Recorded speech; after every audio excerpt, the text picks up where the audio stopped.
Hi,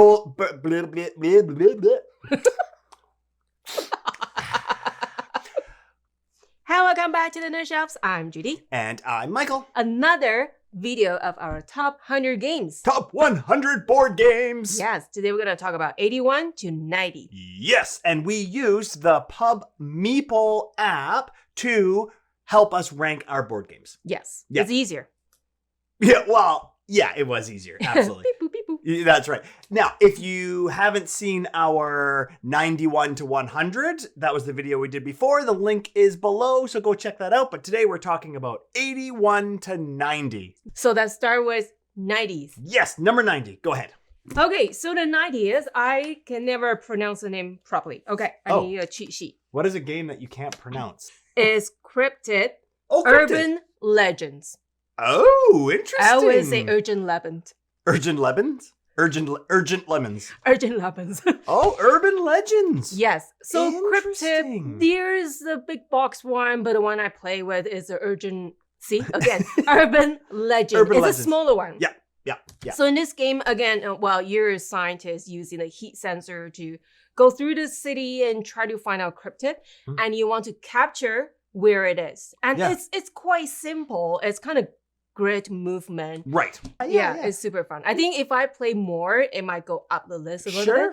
I didn't play enough. Yeah. See, I did not expect that to be on your list at all. Me neither. Wow. I thought, surprised. yeah, like it's not a game it's not your style of game. It was not. It was not my style of game. Cool. Yeah, not something I would say, oh, let's play that. But I'm quite surprised when I play it. It was really fun. Yeah, sure. Yeah. Yeah, very it's really cool. What is on yours? My number 90 is... I only laugh because of our playthrough. Tiny Epic Dinosaurs. It was a fun one. This game burnt my brain. There was one moment where smoke was coming out of my brain. Oh, it was so funny. But yeah, Tiny Epic Dinosaurs. It's another Tiny Epic games. One of them was actually on my 91 to 100. Yes. That was Tiny Epic Zombies. Mm-hmm. This is Tiny Epic Dinosaurs, and I really, really enjoy it. Yes. Very puzzly, very good theme. Cute. But don't let it fool you. It's quite thinky. Absolutely. Now, again, I mentioned it with the other one, and I'm going to mention it again. Mm-hmm. I would like this more if it wasn't tiny. Because it's very fiddly, right? Very fiddly. This is the one we actually needed to buy tweezers for because we couldn't put the little dinosaurs in where they were supposed to go. But my hands just don't do well with them. Yeah. But this game, Tiny Epic Dinosaurs, it's kind of, it's like Dinosaur Island in a smaller package. It's a little puzzly. It's great. I love it because I love dinosaurs for one thing. Yes, so you do. Yeah. Very cool. I really like this game. I actually thought this might be higher on my list, to be honest. I really like it, but it's just maybe the tiny part of it threw it off for me a little bit. Because it's fiddly. Because that part's a little fiddly. Yeah. The little fences you have to put in and stuff. But anyway, so that was my number. Fun. Yeah, totally. Lots of fun. Great game. Anything in my top 100, great games. So Tiny Epic Dinosaurs. Yes, that's 90th. Mm-hmm. All right, so 89. 89. Number 89, I'm quite surprised to see it here. I thought it would be out of 100's game. It's Imhotep. Oh, it's right. We haven't played it for a very, very long time. We haven't played it for a very long time, and there's a reason why. Yeah. Oh, why? Well, like I said, I agree with you. I didn't think it would be on your top 100 list. But, no. Okay. So in Imhotep, you are builders in Egypt. You try to be the best architect. You're competing with your opponents. Mm-hmm. So you have to move stones to build monuments, and you have to move the stones by boat. You basically shipping the stones with boats, and you're kind of competing with your opponents. So you just gotta be very efficient and do your best. Yeah, it's hard. Sure, yeah, it's kind of puzzly that way, and it's quite abstract to be fair. I don't think I ever won that game when I played. Maybe not. with you. Maybe not. Yeah. Another reason why it's still on my list. Huh. Why? Interesting. Sure. We haven't played it in a very long time. Yes. I would like to play it again because, I didn't even think it would be on your list. I'm not very efficient at that kind of game. Mm-hmm. When you have to build your engine but be efficient. That's the link I'm missing. But you're very good at that. It's puzzly, and I like puzzly games. Yeah. So, yeah. So that's my 89th. Cool. Okay, so my 89th is Tiny Oh, no. Towns. Oh, okay. Not a tiny epic This game. one is not so tiny. Your hand can manage it. Yeah, it's so funny. Two tinies were in a row. Anyways, Tiny Towns is my number 89. That's a great game. It is a good game. Yeah, it's another one that really made me think a lot while I was playing it. It got quite thinky. I love tiny towns because you're building a tiny town. Yes. And in order to build a tiny town, you have to construct different buildings that all have different ways that score. Yes. But this is the really neat part. How you build the buildings is you have different colored cubes, which are different building materials, bricks and glass and everything. Mm-hmm. And depending on the cards that come up for that particular game, they have a specific pattern that those colors have to be in on your board. Yeah. But this is the neat part. If that building needs, say, 4 different cubes on 4 different squares, as soon as you build it, you take those 4 cubes off, put the building on 1 square, and it opens up the other 3 squares again for you to start building something new on. But if you can't quite complete it, they stay occupied with the bricks. Yeah. So I loved that aspect. Yes. Now, another reason why I really liked it, I was actually away on a business trip. Mm-hmm. I was at a conference away. And it was Father's Day, and I was all alone. And so I decided to just go find the closest board game cafe I could find in this city I was in. And that's the game I played. And I bought it right there, and I put it in my suitcase to come home with. So there's a little bit of a personal touch there, too. Yeah. We also got a bunch of the expansions you add to it, and it has a really great solo mode. It does. So I think it's great. It's a very well-designed game, and the component, the art, everything is perfect. Love Absolutely. I think the higher up the list we go, I'm going to start saying, I can't believe this is so low on the list. It should be higher, but we're getting into where they're all really good games. Yeah, so. You cannot squeeze everyone in 10, right? Right, exactly. So Tiny Towns is my 89. Wow. Yeah. 88. Mountain Goats. Oh. Okay. I expect that to be within my 100 because I think we played that with kids when they were still quite young. And, Mountain Goat is a small box, but the cards, the dice, everything is huge. Simple, straightforward. Basically, you're goats. And there are 6 mountains. There are 6 mountains you have to climb up. There's only one spot on the top of a mountain, which is where you score. And if other goats came up there, they're gonna kick you off. Yeah. And that's when you went, ah! Yeah. Yeah, it was The goats. super fun. Super fun. Yeah, interesting. Very light, very kid-friendly, family-friendly game. Play quick, yeah. And I think this is why I love doing the Pub Meeple way of ranking your games, because these are the types of games I would never think about. But in the Pub Meeple app, when they pop up for you to rank them head-to-head against other ones, you say, oh yeah, I would want to play that. And you click it. But that great little family game. Yeah. I think we did a review for it for the Dice Tower. Yes, I did. Yeah.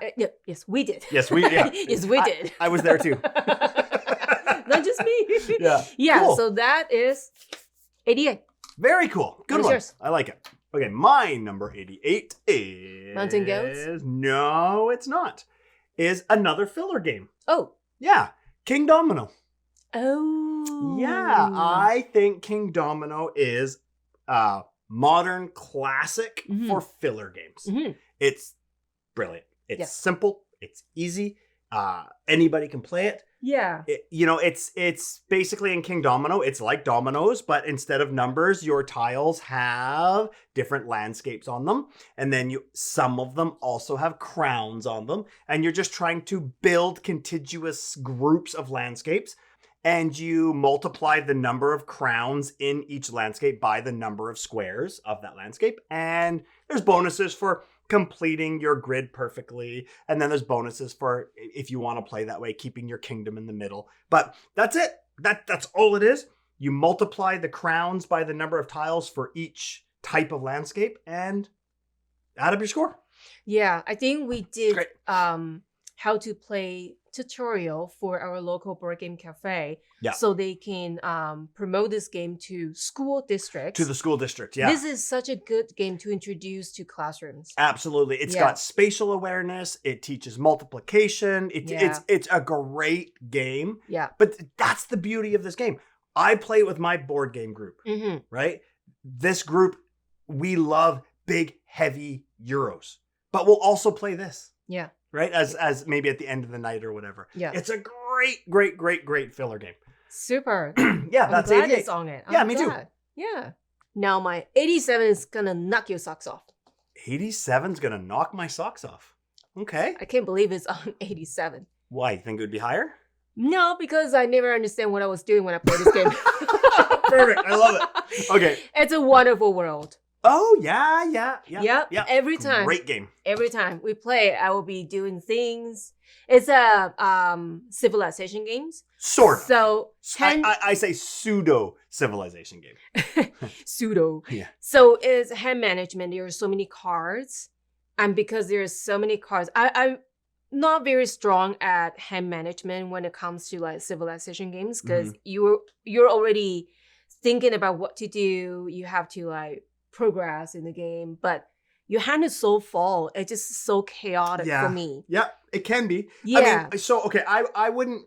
I know it's classed as a civilization game. Yeah. It feels more just like a hand management engine builder more than a civilization definitely game. engine building. Yeah. Definitely, yes. But it's just very challenging. I want to say, yeah, it's fun. It's fun. It's just very challenging kind of fun for me, and it's super fun every time I play it. Like I say, I'm probably not sure what I was doing in every game, but at the end of a game, I'll be like, oh, I know what I'm doing. Yeah, fair enough. I think I've actually played it a couple times with friends on BGA as well. There's a digital version of it, so that's cool. Good, great game. Yeah.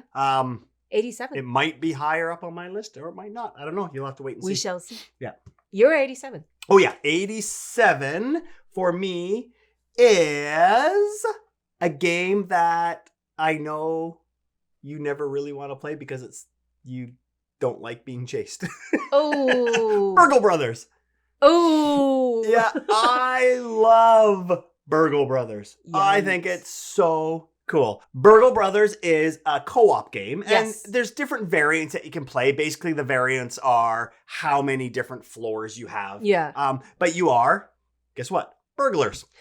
And on every floor, you're going around and you're going from tile to tile, flipping them over. And there's different types of rooms with different alarms, and the guards are chasing you. And each player has an asymmetrical ability, which is different from each other.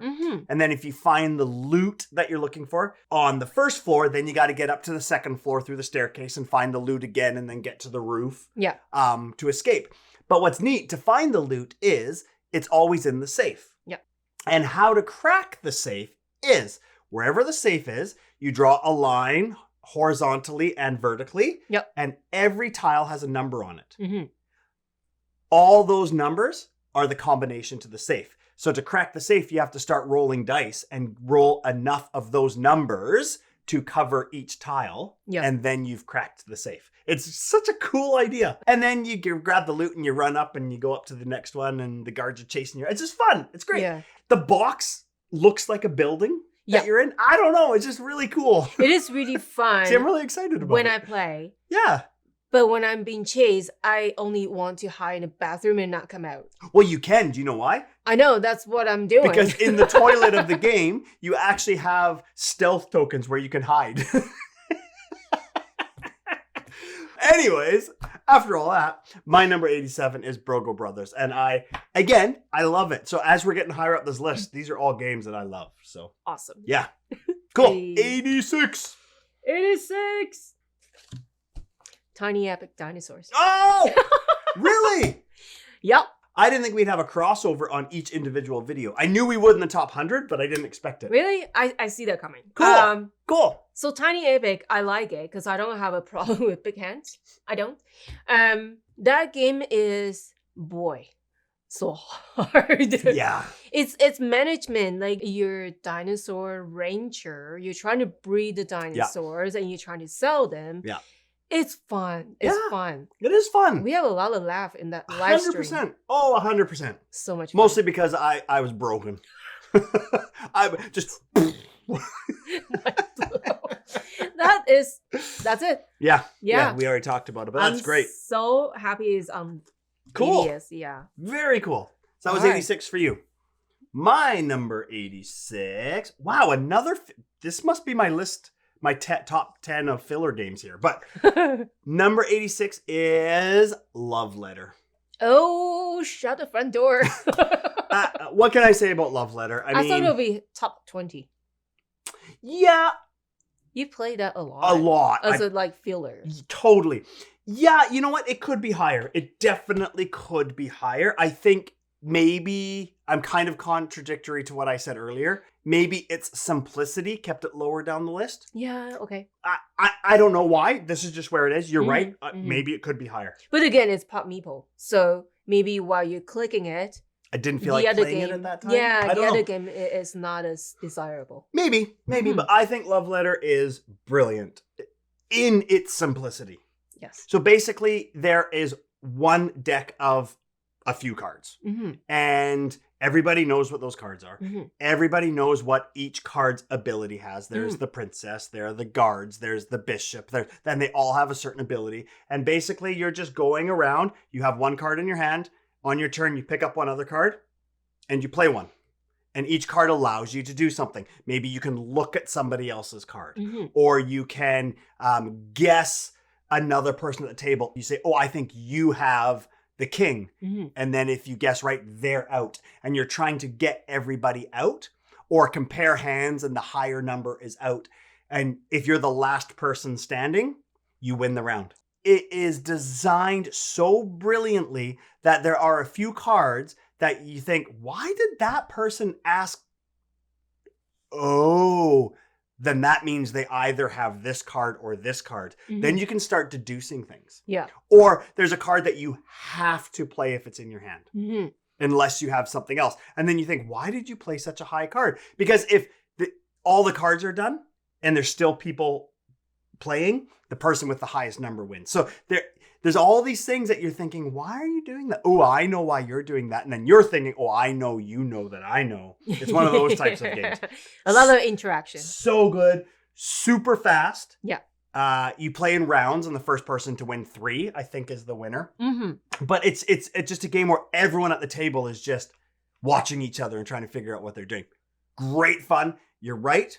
This probably could have been higher on my list. Who knows? Maybe if we rank it again next week or next month, it'll be totally different. Yeah. Fair enough. Okay, 85th on my list is Hues and Cues. Oh, good game. Party game. So colorful. So colorful. So Hues and Cues is a party game where so one of the player will be the clue giver. Yeah. Draw a card. There are going to be 4 colors, and you have to decide which one you want and give out either a clue of a word or a phrase, and every other player will pick up their marker and try to find out which color the clue giver is trying to guide you. Yeah. You can do that 2 times. Yeah. And then see who's got their marker closest. Yeah. And get a high score. That is super fun. It's pretty neat, right? Because when the clue giver gives the first clue, everyone's kind of guessing. And sometimes somebody's way off because they think somebody says Super apple. far. And everyone's like, red. And somebody puts it way off in green. And you're like, oh, that's not a very good clue. Yeah. So then they give a second clue about the same color. And you're like, oh, you narrow it down a little bit. Narrow it down. And it will be you would be surprised of how many shades there are in one color. A million, right? Yes. So like when you look at your little card that has the one color that you're thinking about, all you see is red. And then you say apple. And then you look at the board and you're like, oh, there's a million different reds that could be. It's not, it's not the easy. same as the card. But thing about Hues and Cues, which I love, is that we had our friends come over, and our kids and their kids and all of us, there were 8 of us sitting around a table, and we all played it and all had a blast laughing our heads off, making fun of each other, saying, that's not what bubblegum looks like, and just super fun. Yes. You know, people were standing up looking at the board, and it's exactly what a party game should be. It's a huge board. Yeah, and we were playing, like, people were as young at that time, as young as 6 years old all the way up, and everybody had a great time. Super. It was good choice. I love it. Very Again, good choice. it's a lot of sentimental Yeah, that's true. feeling toward it when I rank it. So The experience we had when we Yeah. played it, right? Yeah, Love good that. choice. Good choice. what's yours? 85? My number 85 is Broom Service. I have never played that. You have never played Broom I Service. heard enough, I but I know. have never played that. We own it, but you've never played it. Yeah. Broom Service is cool. It's unique. Mm-hmm. I've never actually seen a mechanic quite like Broom Service. Mhm. So it's a basic pick up and delivery game where you're witches and you're picking up and delivering to the different castles and things. But the main mechanic of the game is really neat. Is you pick up and you have a certain amount of cards in your hand, and you're going to play a card. And when you play it, you can either say, I'm brave, or I'm a coward. If you're cowardly, you just get the basic action from that card. Okay. But if you say you're brave, the next person in line, if they've chosen the same card in their hand because you're picking different cards, Okay. they can play the same card as you, and then they can say, I'm brave. Oh. And then you get nothing. Ah. But then the next person might say, I'm brave with that one. Or they might play a completely different card. And if Oh. they play a completely different card, then you get the brave action, which is better than the cowardly action. So it's a little bit of a risk. You might be better off just always playing the cowardly action and getting a little bit of something. But if you really need that brave action, you can take that risk. It's neat. It's a neat mechanic. It's a little bit of gambling. It's got a little bit of poker in it. Not poker as in poker hands, but that more anticipating what the other players might have. Yeah. More than just bluffing. Mhm. Super risk. neat. Yeah, Yeah. that risk part of it. Super neat, unique mechanic that I've never, ever seen before. And that's Broom Service. I thought it was great. Yeah. Yeah. I would love to try. Yeah. Number 84, Garden Bowl. Garden Bowl. Beautiful. Beautiful. Beautiful.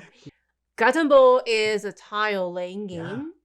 Basically, you're trying to meet the growing requirement to grow the flowers, and you can build up 3 layers, and it is not as easy as it looks. No. It's quite thinky, and I think we both were really surprised how good it is when we played. Yeah. Because we thought it's going to be an easy tile laying game.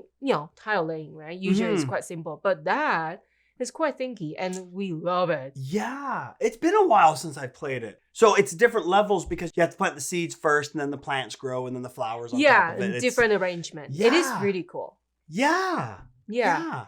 Cool. I'm glad that's on your list. I'm glad. Cool. Very cool. What is your 84? 84 for me is, definitely a game you haven't played. Whitehall Mystery. Sorry. Never play again. I have never played again. Yeah. So Whitehall Mystery, a friend of mine actually owns it, and we've played it at his house a few times. Again, very simple. Yeah. Very cool. I enjoy it. It's more of an experience. Yep. It's about Jack the Ripper, Okay. basically. And it's one versus all. And that one plays Jack the Ripper. And then the other 3 at the table are the investigators trying to find Jack the Ripper. And it's hidden movement. So Jack the Ripper is moving around the board. Yeah. And as investigators, you're also moving around the board, and you can check for every location, and you can search and say, has Jack the Ripper been here yet? Okay. And if he has been there, then you're like, okay, so he's there, and you're trying to follow his path. But Jack the Ripper's trying to get to 4 different locations Mhm. throughout the game board. It's just, it's really neat. You're basically, if you are the one playing Jack, you just feel like you're being chased the entire time. Yikes, that's why I haven't played. Yeah, it's really cool. Now, and I'm going to say that every time we've played it, everybody in our game group has had the opportunity to be Jack. Oh, awesome. Except for me. Oh, I'm next time. I'm the one that hasn't yet. okay. But every time we play it, we have caught Jack the Ripper on like the last round of the game, basically. It's been Wow. that close. Okay. Super fun. Yeah, I think I heard Yeah. you talk about it once. Yeah. But yeah, that's cool. It's pretty simple. Like the design is fairly simple, Mhm. but it's great. Yeah. Yeah. Chasing others. Yeah, very cool. So that's my number 84. 84. Yeah. Now we go down to 83. 83. This one will surprise you. Okay. Love letter. Ah, 2 crossovers. 2 crossovers. I thought this would be higher. I do enjoy love letters. Like we talk about citadels. I'm glad they are simple enough. It's just card game, right? But each card they have same abilities, so you know already. You don't have to remember all the complex abilities. Good point. Yeah. And you just repetitive, just playing your thing, and player interaction is really good. So I love that. Yeah. I mean, we talked about it earlier, but yeah. Oh, that's so cool that that's on yours. It's good, right? Yeah. Yeah. I do fun. enjoy it. Yeah, me too. I thought it would be higher, but anyways, it's within 100. It's good. Yeah, for sure. Yeah. Good. Yeah. All right. Okay, my number 83 is a game I don't think you've played. Trains. Sorry. Not surprised. No, I'm sure there are going to be a lot of games I have never played. Anyways, trains. Yes. It's a train game. I love train games. And it's a deck builder train game. And you're capitalists who are trying to build your own train lines, your own rail lines. And it's a deck builder. You start with your basic cards like any deck builder. And you build up and you're trying to build your tracks to different cities. It's a very basic train game. That's a deck builder. And I think it's fantastic. Yeah. I mean... I think a lot of train games has the basic element. Yeah, it's true. A lot of train games have that basic element, but it's the way that it's implemented. Yeah. Right? I just think it's great. Yeah. It's fun. Super fun. Would you say engine building? Wink, wink. Ha, ha, ha, ha. This one isn't really an engine builder. This one is more of a deck builder, but I know what you mean with that. Hardy, har, har. Very funny. But yeah, it's fun. I always have fun when I play it. Sounds good. Yeah. 83. Yeah. Woo-hoo, we're getting there.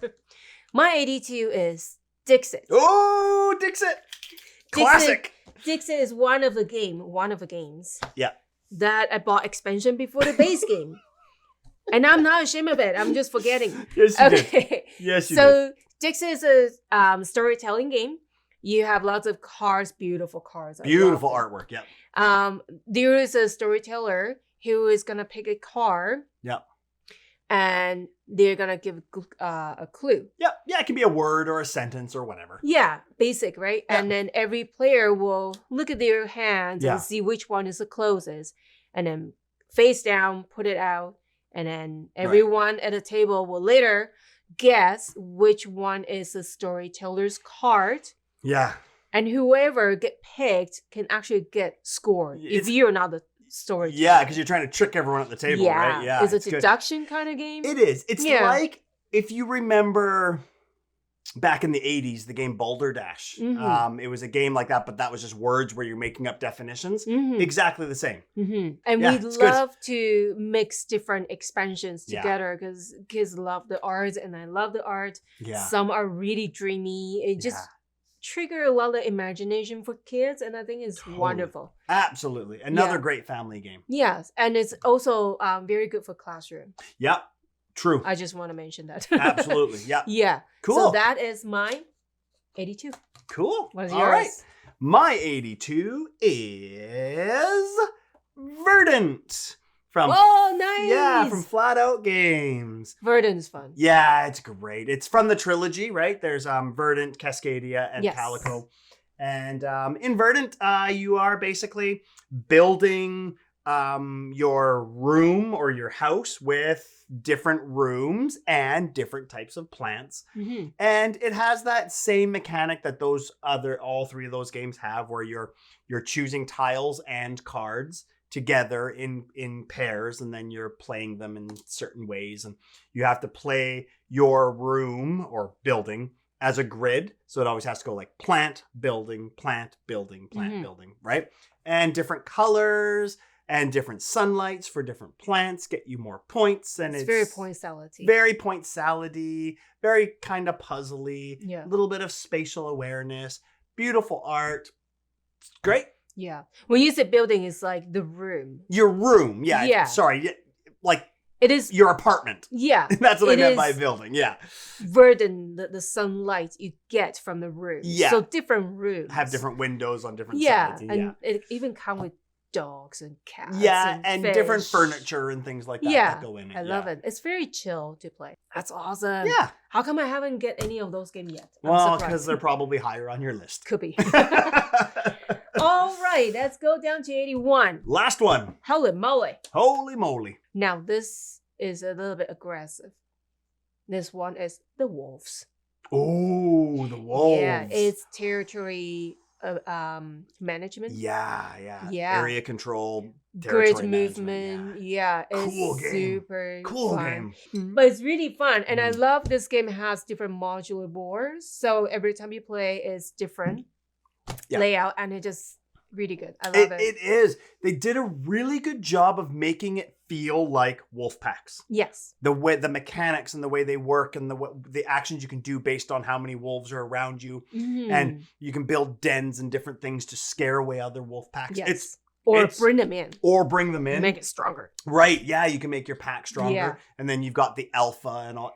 It's cool. So fun. Yeah, I thought they did a really good job. Like the wolf theme isn't just abstracted on or painted on, right?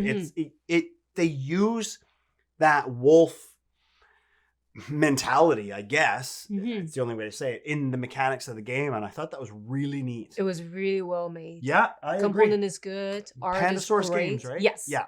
The art is great. Too. Yeah. Yeah. Oh, love good. it. Great choice. That is a really good game. Yeah. Aggressive. And it's but fun. Totally. And it's a game that I don't think got enough love, actually.